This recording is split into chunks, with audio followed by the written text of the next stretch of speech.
Olá, querido candidato a concurso público, querido e sofredor candidato a concurso público, legal? Famoso sofredor, né, das bancas de concurso público que anda por aí. Esse canal ele trata da redação, recursos administrativos, recursos judiciais relacionados à produção textual em provas de concurso público, dúvidas relacionadas à linguagem, à gramática, à interpretação de textos, de um modo geral, porque esse é o meu barato, à medida que eu sou professor de língua portuguesa, também sou jornalista há bastante tempo, professor universitário. Quem me acompanha aqui, eu faço vários vídeos relacionados à questão da linguagem. E antes de mais nada, eu tenho que pedir para você dar um joinha, um ok, interagir, fazer perguntas, legal, é bem importante que você faça isso. E se você tiver dúvidas, eu vou deixar meu WhatsApp lá para você entrar e falar no privado comigo em relação às dúvidas que você possa ter. Vou fazer recurso administrativo, quero saber se é possível fazer recurso administrativo ou judicial. A primeira coisa que você tem que fazer é mandar para eu fazer um exame preliminar sem custo para ver a possibilidade ou não e o que se pode fazer. Legal? O meu trabalho, essencialmente, ele se debruça pela minha própria formação, já que eu sou mestre de ciência da linguagem, na questão da linguagem, especialmente, legal? Então, quando a gente faz uma prova discursiva, e essas provas discursivas que são relacionadas a assuntos que estão no edital, no programa do edital, e por isso a gente chama de discursiva, porque elas são técnicas que vão expor o meu conhecimento ou não, né, relacionado ao edital, o assunto que é tratado, que está no edital, o programa da prova. Então, você observa que uma discursiva ela é presa, atada ao conhecimento que eu tenho de revelar. Qual é o objetivo de você fazer uma questão discursiva? Saber se eu conheço a legislação, se eu conheço o conteúdo programático do edital. Vamos fazer um acordo aqui para a gente entender isso com simplicidade. Vocês vão entender por que isso é importante. Legal? É diferente de você fazer a tal dissertação argumentativa, que é subjetiva, é a minha posição em relação a algum problema social, portanto, com o tema aberto. Está percebendo a diferença, queridão? Está percebendo a diferença? Então, olha lá, vamos à redaçãozinha famosa do Enem. Você vai fazer uma dissertação argumentativa e está lá no enunciado da questão no Enem. Dissertação argumentativa. É a minha posição sobre, sei lá, sobre qualquer assunto relacionado ao preconceito, a questões sociais, essa é a prática do Enem, em que eu tenho que dar minha posição. E, portanto, se eu vou dar a minha posição, vamos entender que isso é subjetivo. Está dentro, a resposta está dentro de mim. E como vai ser a avaliação?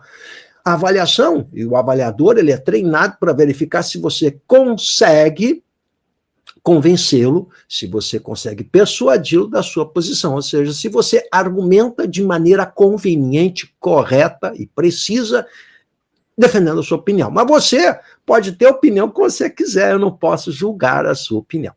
Logo, presta atenção agora, ó, quando eu vou corrigir a sua redação, eu tenho que saber quais as opiniões que são relevantes naquele caso e quais os argumentos que podem ser utilizados.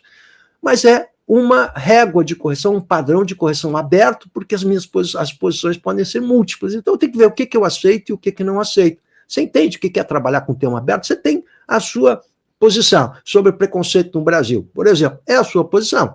Ora, o importante não é a sua posição, mas como você defende a sua posição. Essa é a visão do avaliador, e o avaliador é treinado para isso. Nós estamos falando de dissertação argumentativa, tradicionalmente aquela do Enem.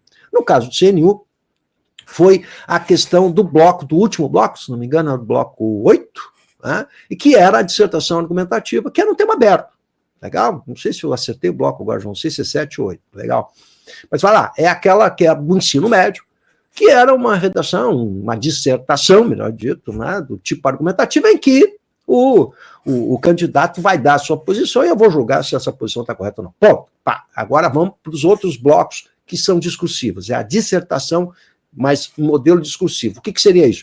Não é a dissertação argumentativa, presta atenção, é a dissertação expositiva. Opa, peraí, o que é isso? Eu vou expor o meu conhecimento da lei, não é minha opinião que interessa. Portanto, quando eu pergunto alguma coisa relacionada ao tema, eu não quero saber o que você pensa sobre isso, eu preciso saber se você conhece o assunto que está sendo tratado e a legislação que está sendo tratada. Essa é a diferença. Senão não há por que você fazer uma questão discursiva, faz um tema aberto. Essa é a ideia. E dentro das questões discursivas, você tem aquele modelo do caso hipotético ou do estudo de caso, que é muito comum também nesse tipo de questão. O que é o estudo de caso? É uma análise técnica de um caso, ou seja, a questão prática, se dá a questão prática e se perde a questão teórica de você. Então, se dá um caso prático, da prática para a teoria. Eu tenho que buscar a teoria que está no programa. Tanto que está lá no edital, diz que tem que ser, o assunto que vai cair é um assunto que está vinculado ao programa, está no edital isso. Então eu não posso sair do programa. Se eu sair do programa é uma irregularidade. Beleza? E aí cabe um recurso judicial. Muito bem.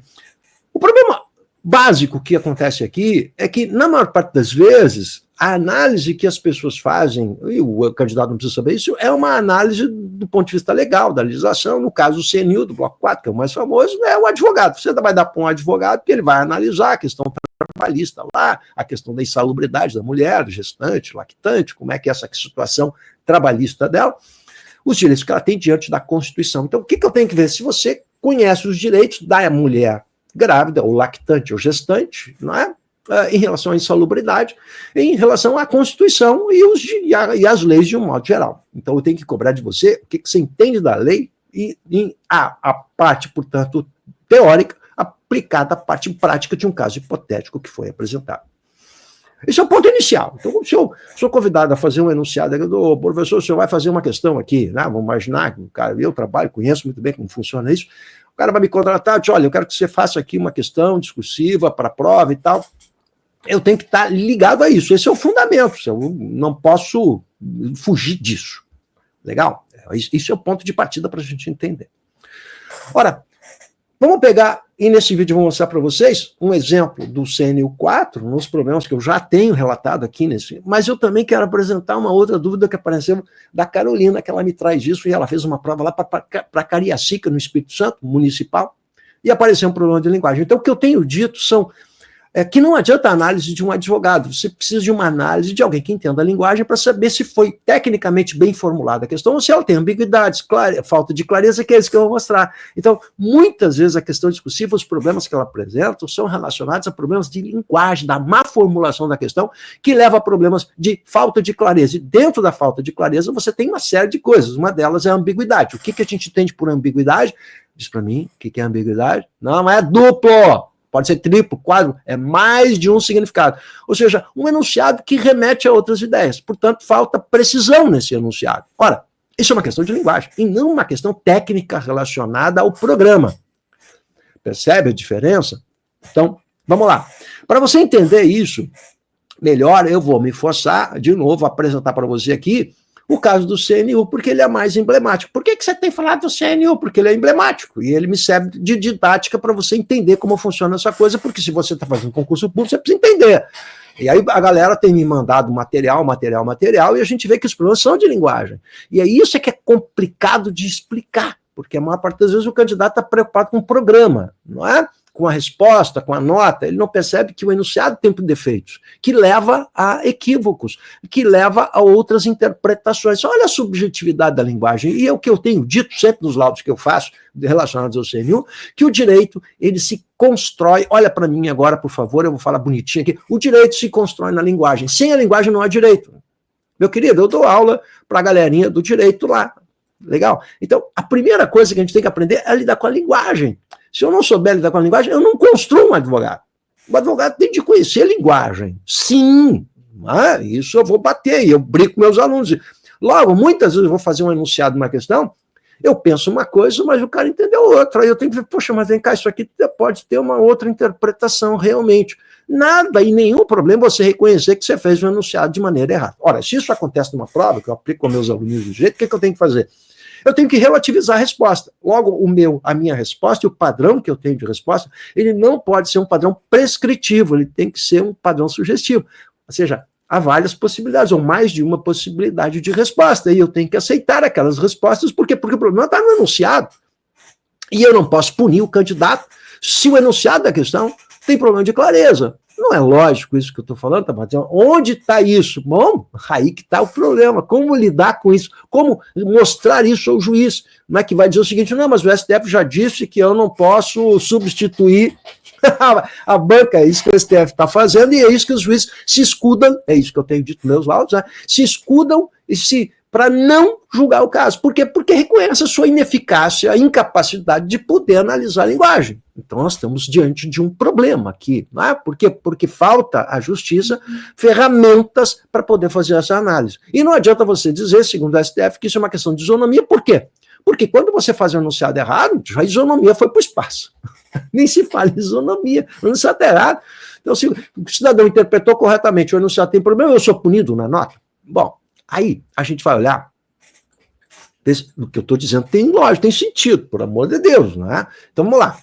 Lembrando aos incautos desavisados, ó, você vai fazer prova discursiva, então lá, qual é o problema, o primeiro problema desse enunciado aqui, são 5 tópicos, isso aqui é para enlouquecer o avaliador, né? Vocês nunca pensaram nisso, mas o avaliador vai ter que olhar 5 tópicos, porque não faz com 3, como o CESP faz, não, faz com 5.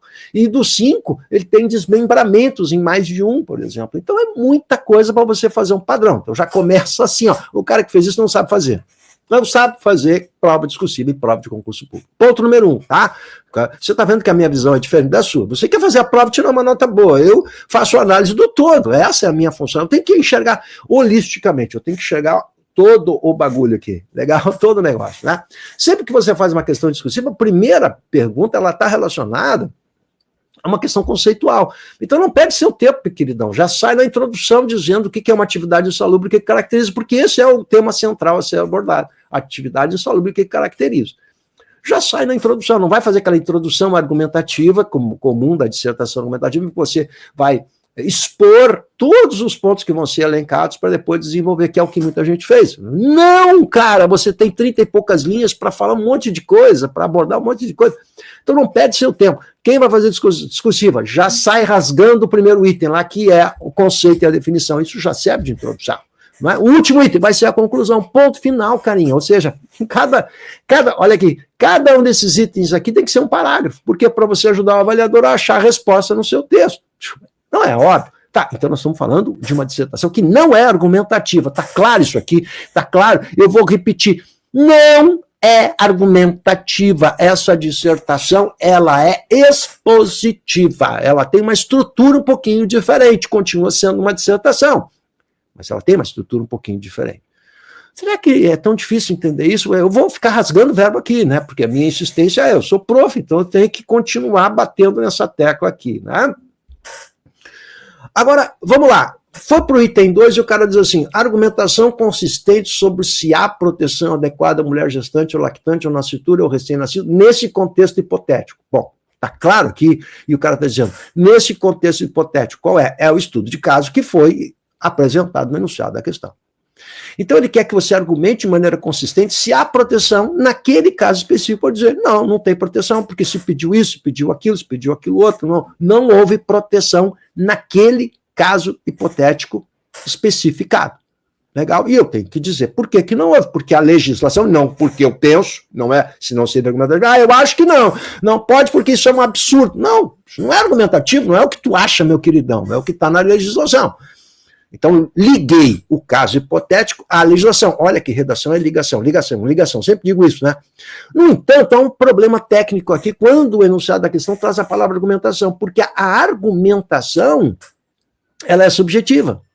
Então, seria uma exposição, se há ou não, conforme a legislação. Eu tenho que atrelar o caso hipotético à legislação. Eu não posso dizer que é argumentação. Se eu digo que é argumentação, eu tenho que aceitar qualquer resposta.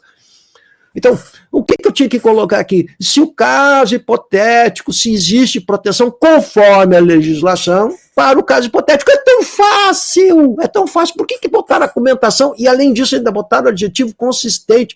Olha, isso me permite, eu, candidato, a argumentar subjetivamente, olha, eu acho que nesse caso aí não é legal não, a coisa aqui tinha que ser diferente. Porque é um problema técnico. Claro que as pessoas entenderam que a coisa estava ligada, evidentemente, à legislação. Né? Os candidatos entenderam isso. Mas isso cria ruído de comunicação. É isso que eu estou dizendo. Vamos para 3, agora vai piorar. A empregabilidade das mulheres para o exercício das funções consideradas insalubres. E o seu impacto, ou seja, peraí um pouquinho, a consequência disso, o impacto que a legislação tem no mercado de trabalho, tendo em vista o tratamento recebido pela mulher. Ora, o que muita gente entendeu? Se há proteção para a mulher, e se existe essa proteção, e é isso que nós estamos tratando aqui, qual o impacto que isso tem na empregabilidade? Quase todo mundo respondeu o quê? Ah, não, impacta porque existe preconceito, discriminação com a mulher, por isso que existe a legislação protetiva, que se existe a legislação protetiva, é porque existe um impacto na empregabilidade. Mas o que eles queriam como resposta? Eles pensaram o seguinte, do ponto de vista da Constituição, como fica o impacto, ou como a legislação, ou como a Constituição protege o impacto negativo que pode ser dado à empregabilidade. Como a legislação protege esse impacto? O impacto existe. A legislação ela vai proteger esse impacto. Mas não foi isso que perguntaram. Perguntaram qual o impacto em relação à empregabilidade. Ora, boa parte dos candidatos, se não a maior parte, pelo menos aquilo que eu peguei aqui comigo, aqueles candidatos que me consultaram, respondeu a questão da discriminação, do preconceito. E zeraram a redação, ou zeraram esse item, que valia 10, cada um valia 10, ou tiraram 5. Quer dizer, perderam 5 ou 10 pontos porque compreenderam de uma forma compreensível o enunciado. O enunciado sugere isso. Então, o erro está onde? No enunciado da questão. Tá bom. Ok, tá, entendi isso. Então, cara, tá mal formulado. O que deveria ter sido feito? Eu vou fazer uma amostragem, como é o que todo mundo tecnicamente tem que fazer, mas não fazem, né?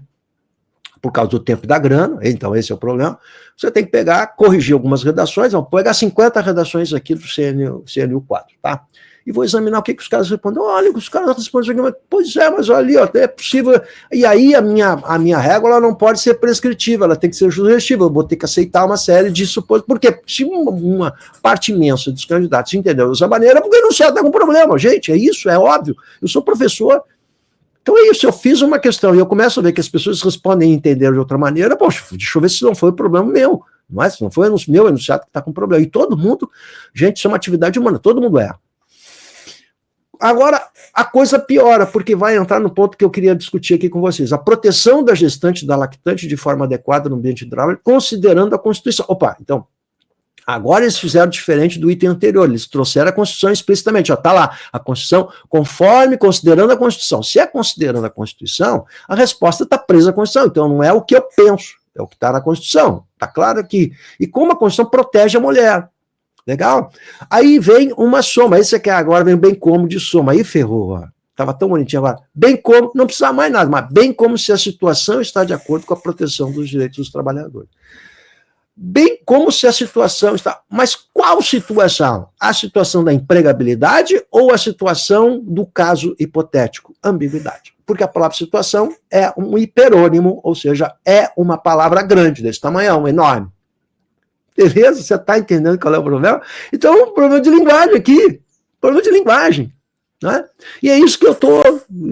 Pô, situação é um hiperônimo, galera. Situação remete a várias situações. Qual é a situação? A empregabilidade não é uma lógica aqui, eu estou tratando a empregabilidade, agora a situação é essa. Aí quase todo mundo entendeu o quê? A questão de modo genérico. Tá bom? Então, vai. Entendido isso, agora vamos ver o que os caras responderam. Eu acabei de fazer um recurso ADM aqui, né? E aí houve essa justificativa da banca em relação a esse item da proteção. Olha só, a proteção à gestante é um quesito em que coexistem os aspectos do direito ao ambiente de trabalho adequado à mulher grávida e da proteção à dignidade da mulher. No comando da questão estava explícito que o candidato deveria elaborar, ó, é explícito, isso é a banca respondendo para o candidato, abriu um novo recurso ADM, fiz baseado nisso, em que o candidato deveria elaborar de modo fundamentado o aspecto, a proteção da gestante e da lactante de forma adequada no ambiente de trabalho, considerando a Constituição, bem como se a situação exposta no... Opa! Agora, olha só. Quando eles responderam, eles colocaram entre exposta no enunciado, quer dizer, remete ao caso hipotético. Ah, na resposta que eles estão dando, eles colocaram essa observação, mas não colocaram isso no enunciado da questão. Legal? Há outras imprecisões aqui, por quê? Porque o que eles estão pedindo são coisas que não estavam no enunciado da questão, você tem que adivinhar, né? Esse é outro problema. Mas deixa eu focar só nisso aqui. Ó, quando a banca coloca exposta no enunciado, ela teve a necessidade de explicar que a situação era a que estava no enunciado, ou seja, o caso hipotético. Mas não foi feito isso no enunciado da questão. Então, é como se fosse um reconhecimento de que há um problema de clareza. Ô, banca, se você colocou exposta, não sei, é porque tem um problema de clareza que você não reconhece, que a banca não reconhece, isso que eu tenho gritado aqui. É um problema de linguagem, gente. Isso aqui não é um problema da legislação, do programa, de conhecer ou não o programa, é um problema de linguagem que remete a uma outra resposta. Aí muda tudo de figura. Legal? Então, bonitinho isso aqui para você. Você que está esperando recurso administrativo, você que entrou na justiça, sei lá, você que vai fazer concurso público, legal? Fica ligado nisso aí. Eu acho que agora você está entendendo o que o prof aqui está batendo, o problema da linguagem. Isso aqui é pura linguagem, gente, porque muda tudo. Se a situação remete ao caso hipotético, eu tenho que tratar daquele caso específico. Aí a resposta é outra. Legal? Será que eu fui claro? Então vamos lá. Vamos para o outro caso aqui, só para você saber rapidinho, me acompanha aqui, que bonitinho, né? A Carolina me manda essa dúvida, a galera me manda, né, de todo o Brasil, a galera me manda assim, cara, isso aqui tá certo, você enunciado essa questão, aí é uma questão objetiva. De novo a questão da linguagem. Olha a atrapalhada, gente. Então, isso é Prefeitura de Cariacica, um concurso para a Prefeitura de Cariacica, e a Carolina me manda, prof, olha só, o que aconteceu? Deixa eu botar inteira a tela aqui para você, né? É uma questão de 1, 2, 3, 4, sei que vocês odeiam. Eu sei que vocês odeiam 1, 2, 3, 4, né? Eu odeio fazer esse tipo de questão, 1, 2, 3, 4, eu sempre erro, professor. Pega 1, 2, 3, 4, e aí eram 4 alternativas só. Tá? A dúvida dela era a seguinte, ó, a 3 e a 4 estão corretas, né? Mas ela assinalou como correta a 2, e isso muda a resposta. Então, o gabarito deu 3 de 4 corretos, ou seja, o gabarito deu letra D. E ela diz assim, mas não pode ser A. Ó, qual é a dúvida? A dúvida é só a linguagem, gente, não é o conhecimento, é o conhecimento, claro, mas associado à linguagem. Olha só atrapalhado, presta atenção em mim. O regime nós estamos falando sobre o teletrabalho, né? É facultativo. Então tem uma afirmação aqui, ela é facultativo para os servidores. Para quem seria? Para minha avó? Só pode ser para o servidor. Sendo regulamentado pelo respectivo poder municipal. Quem é que regulamenta? Quem regulamenta o teletrabalho, o regime de teletrabalho ou não, é o poder municipal. E deve ser aplicado com base na conveniência e no interesse do serviço. Quer dizer, a razão da aplicação do regime de teletrabalho é a conveniência e o interesse do serviço. Bom, a minha aluninha querida, a Carolina, diz o seguinte, tá certo isso aqui, isso é considerado errado. Por quê? Porque nós temos um problema técnico. Agora, presta atenção no tio lá. O regime de teletrabalho é facultativo para os servidores. Os servidores é que vão decidir ou a decisão vem de outro ente? Essa é a pergunta. Essa é a ambiguidade. Então, presta atenção, ó, esse para os servidores, colocado aqui, criou uma situação ambígua e deu ruído de comunicação. Mas olha a continuidade, né? Se é regulamentado pelo poder municipal e deve ser aplicado pela conveniência e o interesse do serviço, não é o servidor, pela lógica, que vai decidir se eu quero ou não trabalhar em teletrabalho. Mas a conveniência e o interesse público, isso está subentendido na questão. Ou seja, o regime de teletrabalho é facultado para o servidor, é para ele que é facultado, mas só pode ser para ele, isso é redundante, né? Para quem seria? Né? Então, esse para o servidor não serve para absolutamente nada. O que esse para o servidor está provocando aqui? Ruído de comunicação. Então, do que nós estamos falando? Linguagem, ambiguidade.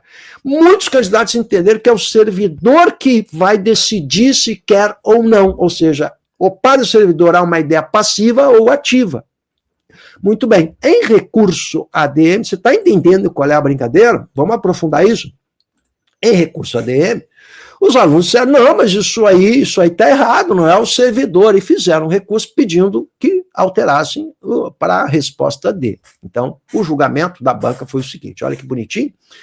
Após a análise dos recursos, informamos que o questionamento apresentado pelos candidatos requerentes foi considerado procedente, pois houve um equívoco na divulgação do gabarito preliminar. Não houve equívoco de gabarito nenhum, o que houve foi um erro de linguagem. A questão em análise apresenta um equívoco de interpretação em relação aos estatutos dos servidores municipais, conforme disposto no artigo 84. Então, estou dizendo que tem um equívoco. Ó. Embora o regime de teletrabalho seja facultativo, essa facultatividade se aplica aos poderes. Quer dizer, o poder é que vai julgar, e não o empregado, não o funcionário. órgãos e entidades administrativas e não o servidor individualmente. Tá, mas só um pouquinho. Era isso que estava no enunciado da questão, sim, legal. Claro que a questão podia prescindir daquele para ali, criou um ruído mesmo, né?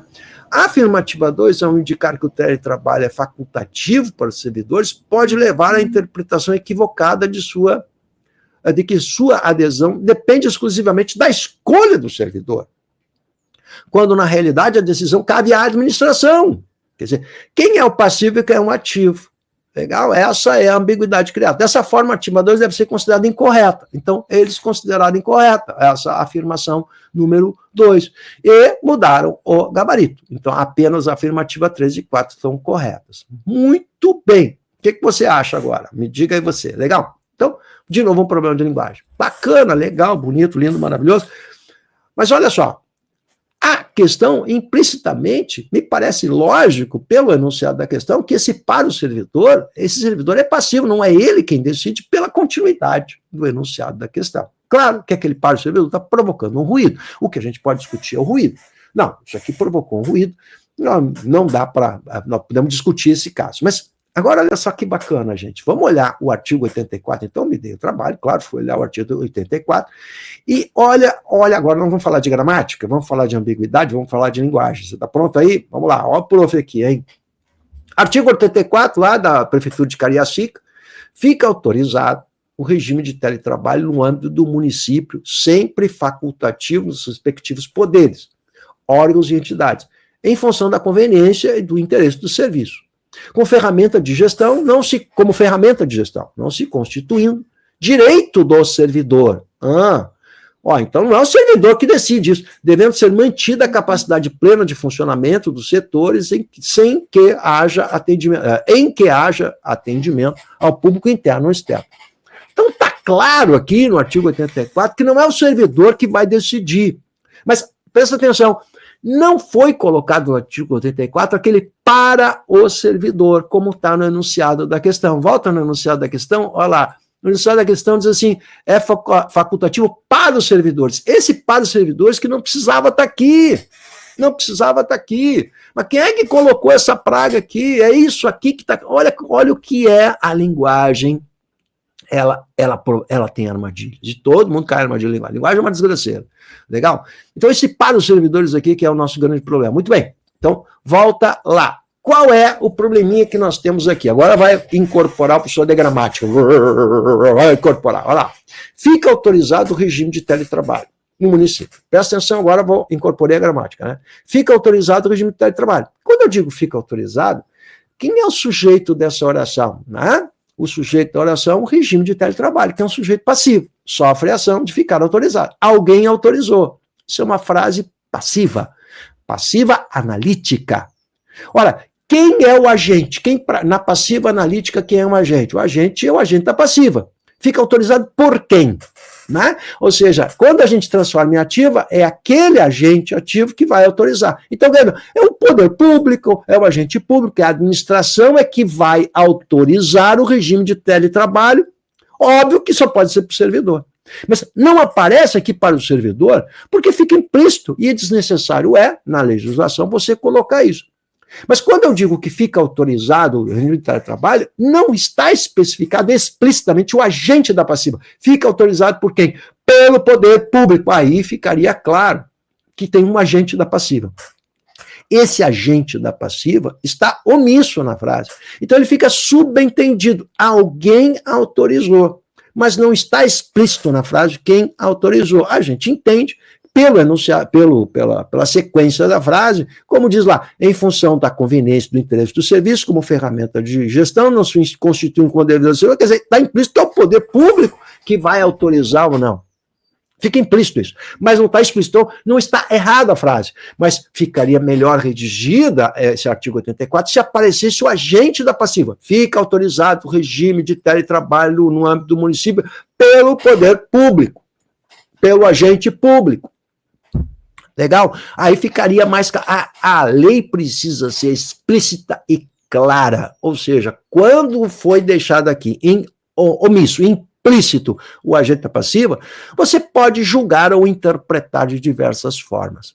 Beleza? Então, o próprio artigo 84 não apresenta um erro, não se trata disso, mas a leitura dele é um pouco ambígua e mereceria uma atenção melhor na sua redação. Puro problema de linguagem. O legislador, quando fez isso, não percebeu isso, nem tem obrigação de perceber o legislador. Isso é quem trabalha com a linguagem. Então, como você está vendo, meu querido, os problemas relacionados a provas de concurso público nas questões de redação, elas estão atreladas à questão do princípio da linguagem, de conhecimento de técnicas da elaboração de uma questão discursiva numa prova de concurso público. Se eu não atentar a linguagem, vai acontecer essa meleca toda que aconteceu aí no caso do CNU. Então, você está vendo que esse exemplo de ambiguidade, eu estou dando uma aula de ambiguidade, é maravilhoso para o servidor. E aí nós estamos aqui, mas vem cá, vai ser o servidor que vai determinar? Pela lógica, não. E até a continuidade do enunciado da questão mostra claramente que é o interesse público que está acima de tudo. Então, não poderia haver dúvidas e nem deveria se reconsiderar, como foi feito pelo pessoal lá da Prefeitura de Cariacica na prova, reconsiderar a questão. Não, a afirmativa 2 está correta. Quem entendeu errado não está compreendendo o complexo ali. O que se pode dizer, sim, em depoimento, é que aquele para o servidor ali cria um ruído de comunicação que não deveria impedir o candidato de encontrar a resposta correta. Anotou aí, meu queridão? Então, vamos lá. Professora, olha, eu tenho aqui uma redação que eu fiz, uma prova, eu sempre examino isso não é cobrado, é uma pré-análise, eu faço esse atendimento, até porque essa é a vida do professor, ajudar os alunos que estão aí na outra ponta. Manda para mim as suas dúvidas, problemas, sugestões aqui no canal, estamos à disposição de vocês e estamos juntos nessa briga.